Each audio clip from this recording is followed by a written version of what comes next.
అంతా ఇల్లారా రండి, బయటికి రండి. వచ్చిన శవాన్ని చూడండి. ఒకటోసారి, రెండోసారి, మూడోసారి.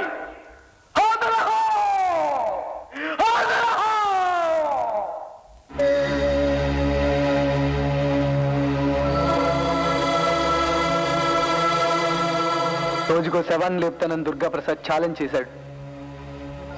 అన్నట్టుగానే నాగరాజుని చంపేశారు. వాడిని చంపబట్టే మాధవరావు గారు ఆత్మహత్య చేసుకున్నారు. ప్రజాసేవ చేస్తానంటూ దుర్గాప్రసాద్ అక్కడ మేయర్ అవుతున్నాడు.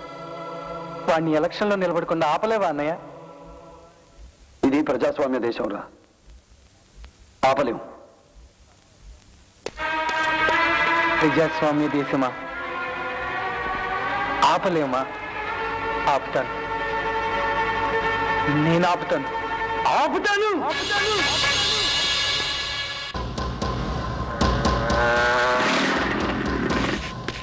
సార్, మీ అందరికీ తెలుసు దుర్గాప్రసాద్ గారి నెంబర్ 1 గుండా.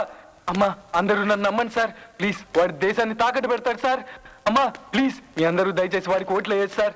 వాడి నెంబర్ 1 గుండా సార్, వచ్చి రౌడీ సార్. వాడికి ఓట్లు వేయచ్చు sir. My dear students, please మీరందరూ ఓట్లు వేయచ్చు సార్. ప్లీజ్ సార్, వాడికి ఓట్లు వేయచ్చు సార్. ప్లీజ్ సార్, వాడికి ఓట్లు వేయచ్చు సార్. Please sir.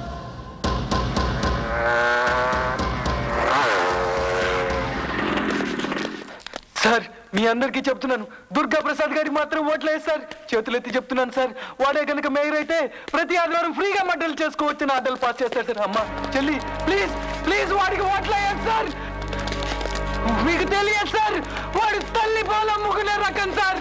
వాడు కనుక మేయర్ అయితే దేశంలో దొరికేది పంచదార కిరోసిన్ కాదు సార్, కత్తుల బాంబులు సార్, కత్తుల బాంబులు సార్. నన్ను నమ్మండి సార్.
భోంచేసి వెళ్ళండి సార్, వాడి ఆత్మ శాంతిస్తుంది.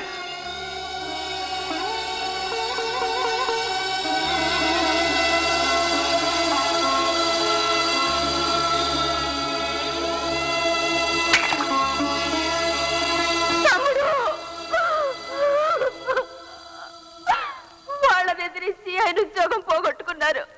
నువ్వు తమ్ముడికి తలకొరలు పెట్టావు. ఇంకా ఎందుకురా ఈ ఊళ్ళో?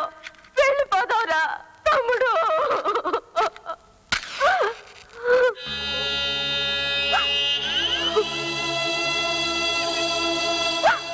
తమ్ముడి పిండం కాకులకు పెట్టాను, వాళ్ళ పిండాలు లోకులకు పెడతాను.